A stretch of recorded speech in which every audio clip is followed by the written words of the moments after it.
Bismillahirrahmanirrahim. Assalamualaikum warahmatullahi wabarakatuh. Perkenalkan, nama saya Saida STMT, salah satu dosen vokasi D3 Farmasi, Stikes Widya Dharma Husada Tangerang.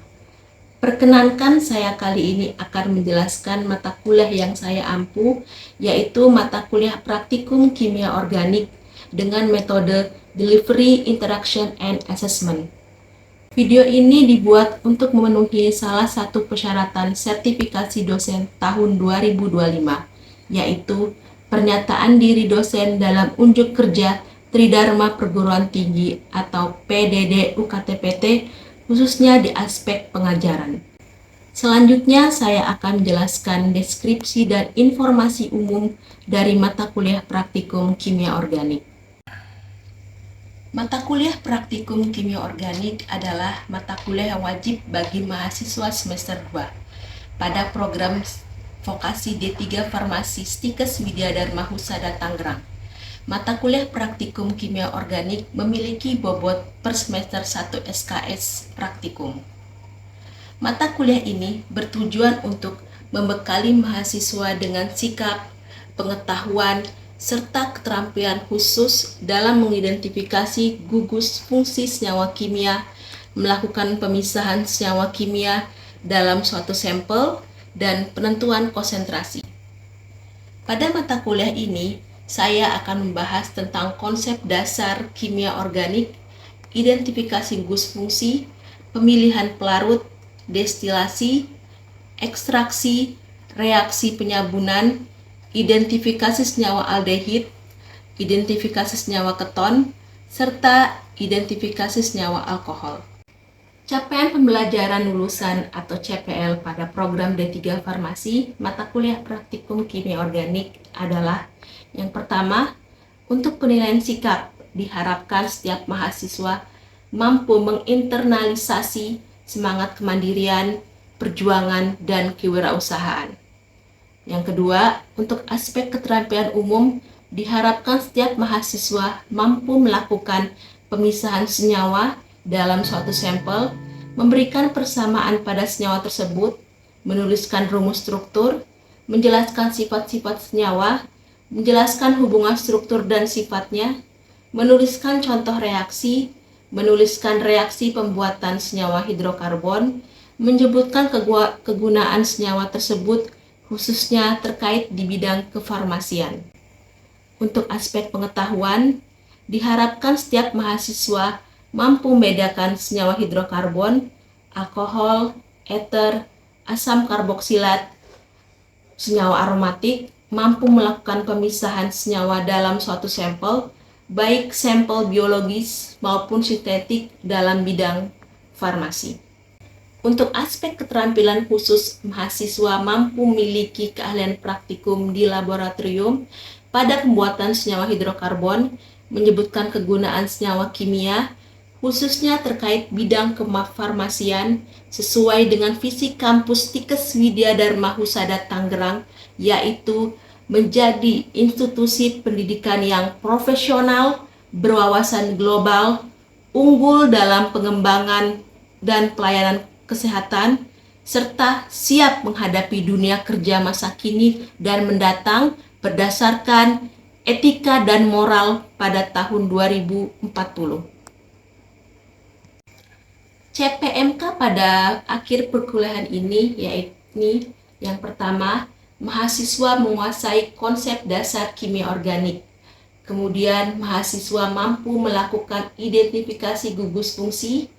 Yang ketiga, mampu melakukan kristalisasi dan rekristalisasi serta pemilihan pelarut, mampu melakukan pemisahan suatu senyawa melalui teknik destilasi, mampu memisahkan senyawa organik melalui ekstraksi, mampu memahami reaksi penyabunan, mampu mengidentifikasi senyawa aldehid dan keton, dan terakhir, mampu mengidentifikasi senyawa alkohol. Pembelajaran mata kuliah ini dilakukan selama 16 pekan, yakni terbagi menjadi 7 pekan pertama sebelum UTS, 1 pekan UTS, dan 7 pekan setelah UTS, serta 1 pekan UAS atau ujian akhir semester. 16 pertemuan tersebut saya laksanakan secara langsung di kelas. Selain itu, saya juga menggunakan LMS Stikes Widya Dharma Husada yang dikenal juga dengan jaring Stikes sebagai salah satu sarana pembelajaran untuk mengumpulkan tugas, ujian mahasiswa, dan lain sebagainya. Metode pembelajaran pada mata kuliah praktikum kimia organik yaitu Delivery, Interaction, and Assessment dengan cara berpikir yang tepat dan sesuai dengan tingkat Higher Order Thinking Skill atau HOTS. Kegiatan perkuliahan dilakukan berupa pemaparan materi, praktek laboratorium, diskusi aktif dalam setiap pembelajaran. Kegiatan pembelajaran yang saya laksanakan dengan mengedepankan pendekatan student learning, yaitu pembelajaran berpusat pada mahasiswa, di mana para mahasiswa didorong dan difasilitasi untuk aktif mencari dan memperoleh kemampuan yang diharapkan baik pengetahuan, keterampilan, maupun sikap mengenai praktikum kimia organik. Evaluasi pembelajaran mata kuliah didapatkan dari praktikum kimia organik yaitu pretest dan posttest baik lisan maupun tulisan, serta partisipasi aktif dalam praktikum, laporan akhir praktikum, UTS, dan UAS. Penilaian yang saya berikan didasarkan pada rubrik yang telah dibuat dan diketahui oleh mahasiswa. Setelah itu akan disosialisasikan kepada mahasiswa dari penilaian tersebut. Pembobotan setiap evaluasi hasil pembelajaran adalah kehadiran 10%, pretest dan posttest baik lisan maupun tulisan 10%, laporan akhir 20%, UTS 30%, dan UAS 30%. Dengan total pembobotan hasil evaluasi pembelajaran praktikum kimia organik sebesar 100%.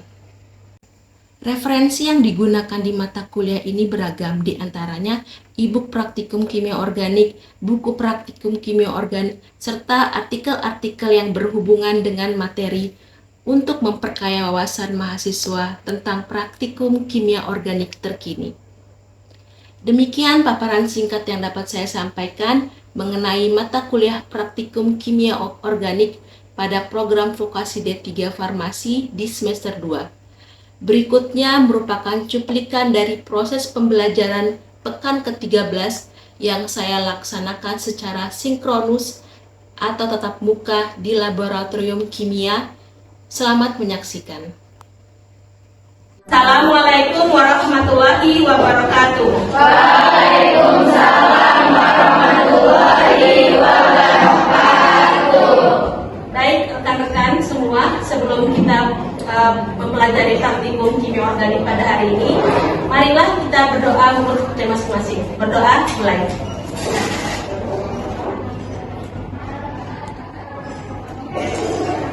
Selesai. Alhamdulillah ya, semoga doa pada hari ini bisa memperlancar proses praktikum siang hari ini. Amin. Selanjutnya saya mau absensi. Andini, Indri, Mutia, Naila, Rista, Sahada, Suci. Alhamdulillah hadir semua ya. Baik, pada praktikum hari ini kita akan belajar tentang proses alkohol ya, identifikasi alkohol. Tapi sebelum kita melanjutkan praktikum hari ini, kita review materi praktikum kemarin ya. Materi kemarin tentang apa anak-anak? Aldehid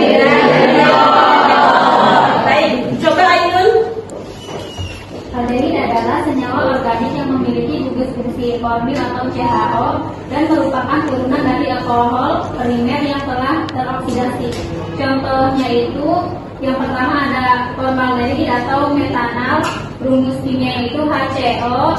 Fungsi dalam farmasinya itu digunakan dalam bentuk larutan formalin 37% sebagai disinfektan dan pengawet jaringan biologis. Baik, selanjutnya Teolia mana Elia? Boleh berdiri aja nggak apa, biar kelihatan.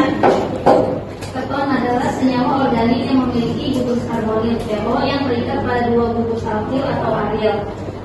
Contoh keton dalam bidang farmasi itu ada aseton atau propanon. Kegunaannya itu sebagai pelarut dalam pembuatan obat-obatan dan kosmetik. Oh, baik, terima kasih ya untuk Ainul dan Elia. Jadi aldehid itu biasanya digunakan dalam bidang farmasi itu contohnya itu formaldehid atau metanal. Biasanya digunakan untuk sebagai antiseptik. Udah paham semua ini tentang aldehid dan keton minggu kemarin? Sudah paham ya? Baik, kalau sudah paham kita lanjut materi selanjutnya yaitu tentang alkohol. Nah, dalam dunia farmasi biasanya alkohol itu digunakan sebagai antiseptik juga ya. Sama dia itu biasanya digunakan sebagai pelarut. Contohnya itu etanol dan metanol. Nah, di sini mana yang namanya Bayu? Ya, saya. Bayu, contoh alkohol itu apa Bayu? Contoh alkohol dalam bidang farmasi itu ada etanol, itu untuk antiseptik kulit, larut obat dalam eksternal. Yang kedua ada isopropil alkohol 70%, itu untuk antiseptik kulit dan pembersih alat. Yang ketiga ada etanol 98%, itu untuk pelarut dalam bidang farmasi internal dan eksternal sesuai dosis. Yang keempat ada spiritus pembersih, tapi tidak juga untuk dikonsumsi. Baik. Selanjutnya Yugi. Yugi coba dikasih contoh rumusnya, Bapak maju ke depan Yugi. Dikasih contoh rumus dari si alkohol.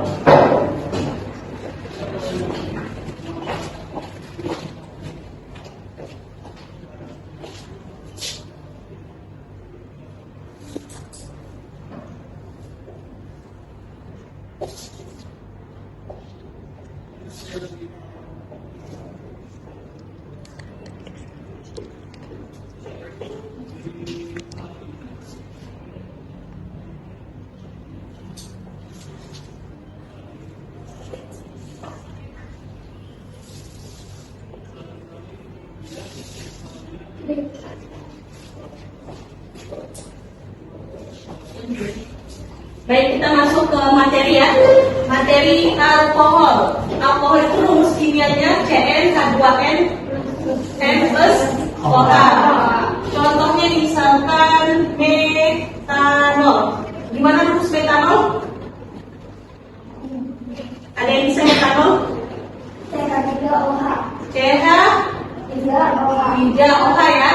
Nah, OH-nya ini dari alkohol.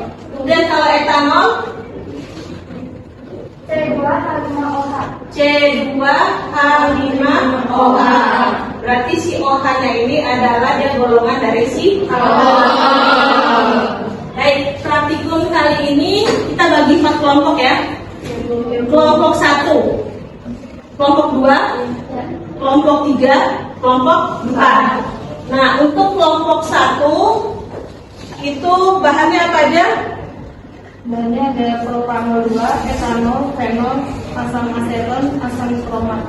Kelompok 2 bahannya apa aja? Propanol, fenol, etanol, H2SO4 dan metanol. Kelompok 3 Etanol, propanol, amil alkohol, sama fenol. kelompok 4. Metanol, propanol 2, amil alkohol, enzim, hexana, sama etanol. Oke, jadi nanti yang pertama itu kalian siapkan 3 tabung ya. Tabung pertama itu isinya fenol. Berapa mili anak-anak? Rekan-rekan? 5 tetes ya. Kemudian ada etanol sama propanol. Selanjutnya itu nanti kalian tetes dengan aseton ya. Asetonnya yang ini ya. Ini aseton ya. Kemudian setelah itu ditetesi dengan asam kromat. Ini untuk kelompok 1. Kelompok 2 bahannya apa aja? Ini ya. Jadi tabung pertama itu isinya fenol, tabung kedua isinya propanol, tabung ketiga isinya etanol ya. Coba prosedurnya dijelaskan dulu kelompok 1. Jadi untuk di kelompok 1 pertama disiapkan 3 tabung reaksi. Itu isinya sampel uji, ada propanol 2, etanol sama fenol. Masing-masing ditetesi 5 tetes ke tabung reaksi. Lalu setelah itu nanti ditetesi oleh aseton 10 tetes sama asam kromatnya 2 tetes. Setelah itu dicampur semua, lalu kita melakukan pemanasan dengan penamas air kompor listrik dengan suhu airnya 60 derajat. Terus nanti 3 tabung reaksi ini dimasukkan sampai 5 menit dan dilihat terjadi perubahan atau enggak. Kalau terjadi perubahan warna dari menjadi biru atau hijau, itu menunjukkan bahwa 3 reaksi ini mengandung positif kromat. Seperti itu. Baik, nanti ada perubahan biru dan hijau ya. Jadi nanti ada positif kromat. Nanti kalau tidak ada perubahan warna dia tidak positif kromat. Kelompok 2. Yang pertama itu disiapkan 3 tabung reaksi, lalu masukkan 5 tetes sampel masing-masing, dan ditambahkan NaOH 5 tetes, lalu dikosong. Yang kedua dipanaskan dengan water bath dengan suhu 60 derajat dan ditetesi H2SO4 sampai larutan berwarna coklat. Yang ketiga itu ditambahkan lagi NaOH 6N dalam masing-masing tabung reaksi sampai larutan tidak berwarna. Dan letakkan tabung reaksi dalam water bath selama 5 menit, diamkan sampai dingin, dan jika ada tindakan kuning terang, berarti larutan tersebut adalah iodoform. Baik, nanti dia akan berubah menjadi kuning terang ya. Kalau kuning terang berarti dia ada iodoform. Kelompok 3. Jadi masukin, siapkan 3 tabung reaksinya, terus masukin masing-masing tabung reaksi sebanyak 10 tetes. Setelah itu ditambahkan 20 tetes reagen. Nah, setelah itu habis udah ditetesin semuanya, ditutup lalu dikocok selama beberapa detik. Habis itu dipanaskan di water bath selama 5 menit. Nah, nanti ada perubahan. Kalau misalkan berubahnya gelap, itu disebut dengan cloudiness. Terus jika tidak berkabut, itu dia selama 15 menit menghangatkan selama 15 menit dengan derajat 60. Baik. Selanjutnya kelompok 4. Kelompok 4 itu yang pertama siapkan 3 tabung reaksi. Di dalam tiap-tiap tabungnya itu ditambahkan 10 tetes air cooling, 10 tetes NX. Baik, rekan-rekan, kita mulai praktikum dari kelompok 1. Ayo kelompok 1.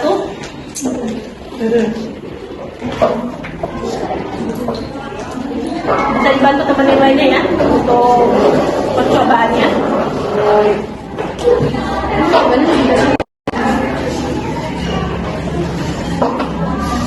Untuk kelompok 2 dimulai ya praktikumnya ya.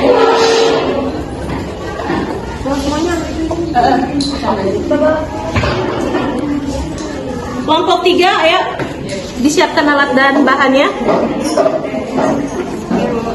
Terakhir kelompok 4.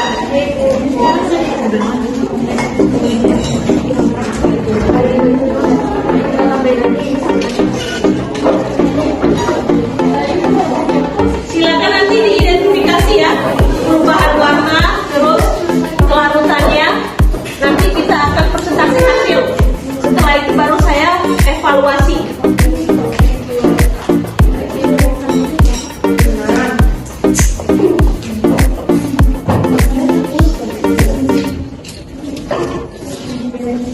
Untuk pemanasan bisa di sana ya, di pemanasan.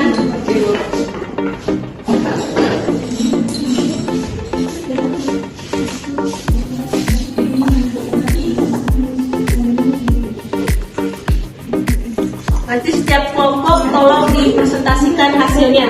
Selanjutnya nanti akan saya evaluasi apakah sesuai dengan standar untuk hasilnya.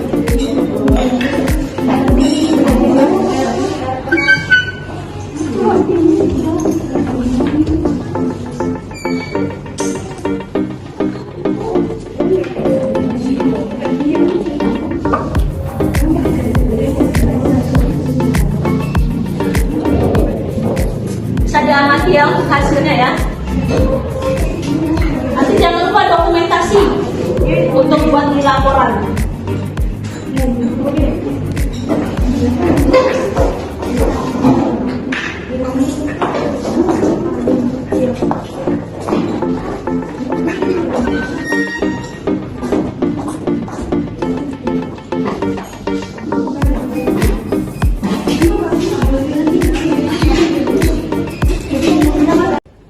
Baik rekan-rekan, kita mulai mempresentasikan hasil dari praktikum pada hari ini.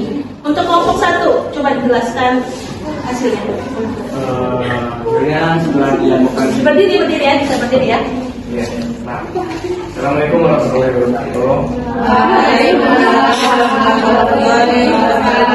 Dengan setelah dilakukan pemanasan pakai korpet dengan suhu 60 derajat Celcius, panel warnanya berubah menjadi kuning jernih Ya, warna kuning ya, sama rekan ya.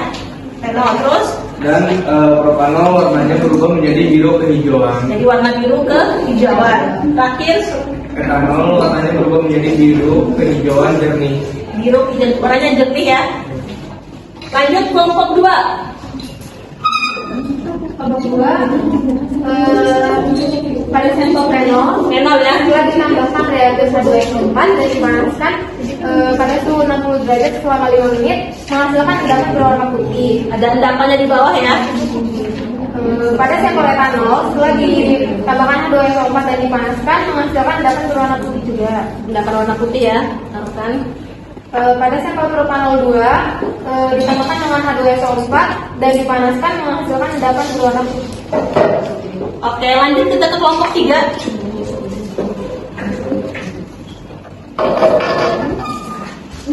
Kelompok 3 ya. Jadi yang pertama ada fenol, dia hasilnya jernih. Hasilnya jernih ya. Jadi tidak ada perubahannya. Terus yang kedua ini ada propanol, jadi juga dia tidak ada perubahannya dengan jernih. Dan terakhir ini ada etanol, hasilnya juga jernih. Oke, jadi dari ketiga hasil ini semuanya jernih ya. Fenol, etanol sama propanol. Baik. Selanjutnya terakhir kelompok 4. Untuk sampel yang propanol menggunakan larutan heksan itu menghasilkan larutan yang homogen. Homogen itu berarti dia merata ya. Larutan yang putih. Ya, terlalu merata ya semuanya ya, tidak ada endapan. Selanjutnya Dengan sampel yang ambil alkohol dengan larutan air dan heksan juga homogen. homogen. Oke. Yang ketiga ada Terakhir, terakhir sampel etanol menggunakan larutan heksan dan air biru homogen. baik, terima kasih rekan-rekan semuanya. Baik, rekan-rekan, kita akan mengevaluasi hasil dari praktikum kita pada hari ini ya. Jadi hasil evaluasi dari praktikum pada hari ini kita akan mengetahui tentang sifat fisika dan sifat kimia dari alkohol. Jadi yang pertama itu pengujian sifat fisika dari alkohol dengan menguji kelarutan dalam air tadi ya. Ada yang fenol, terus etanol sama propanol dengan menambahkan sejumlah kecil dari bahan metanol sehingga nanti didapatkan warna atau perubahan dari si sampel. Kemudian untuk sifat kimia dari alkohol itu kita menggunakan metode Lucas, di mana sampel uji ditambahkan dengan reagen Lucas, kemudian diamati hasil pengocokan larutannya, kemudian setelah dicampur nanti akan ada endapan atau tidaknya ya. Selanjutnya dengan metode tes Kramer tersebut, di mana sampel uji ditambahkan dengan jumlah kecil aseton dan asam kromat, kemudian diamati perubahan warna. perubahan warna terjadinya tadi ada yang berwarna hijau, biru, ke kuning-kuningan. Selanjutnya dengan metode tes iodoform, di mana sampel uji ditambahkan dengan sejumlah kecil NaOH. Kemudian diamati endapannya terbentuk, apakah dia di bawahnya ada endapan atau tidak. Tadi sebagai contoh tadi kelompok berapa tadi yang endapan? Kelompok 2. Jadi kalau misalkan ada endapan berarti dia sampelnya ada di bawah ini ya, tidak menyatu, tidak homogen. Selanjutnya tes periklorida, di mana uji ditambahkan dengan sejumlah kecil periklorida, kemudian dicatat pembentukan warna. Nanti dilihat warnanya itu berubah menjadi warna merah, kuning, kehijauan, ataupun dia tidak berubah warna. Baik, sampai di sini ada yang ingin ditanyakan rekan-rekan? Izin bertanya. Baik, coba siapa ya? Silakan berdiri ya. Baik Ibu, gimana sih cara menghitung kadar pH dalam alkohol? Baik, untuk menghitung kadar pH biasanya kita menggunakan alat pH meter ya. pH meter itu nanti secara elektronik langsung kita celupkan ke dalam larutan. Jadi nanti ada kelihatan angkanya. Jadi nanti angkanya itu kalau misalkan dia asam itu pH-nya berapa? 1 sampai 7 ya. Terus basa itu pH-nya 7 sampai 14. Tapi biasanya kalau untuk angka 7 ini disebut dengan netral ya. Netral. Nah, untuk misalkan alkohol, terus metanol dan lain sebagainya, nanti kita lakukan pengujiannya minggu depan. Untuk minggu depan materinya yaitu tentang pembuatan sabun secara skala laboratorium ya. Jadi materinya sudah saya kirimkan ke kalian semua, bisa dibaca dan dipahami terlebih dahulu, sehingga nanti minggu depan kita bisa langsung praktek pembuatan sabun di lab secara skala kecil. Nanti bisa sabun mandi, sabun gel, atau sabun yang lainnya. Baik, untuk materi pada hari ini udah paham semua rekan-rekan? Baik, terima kasih ya. Saya tutup mengucapkan lafaz hamdalah.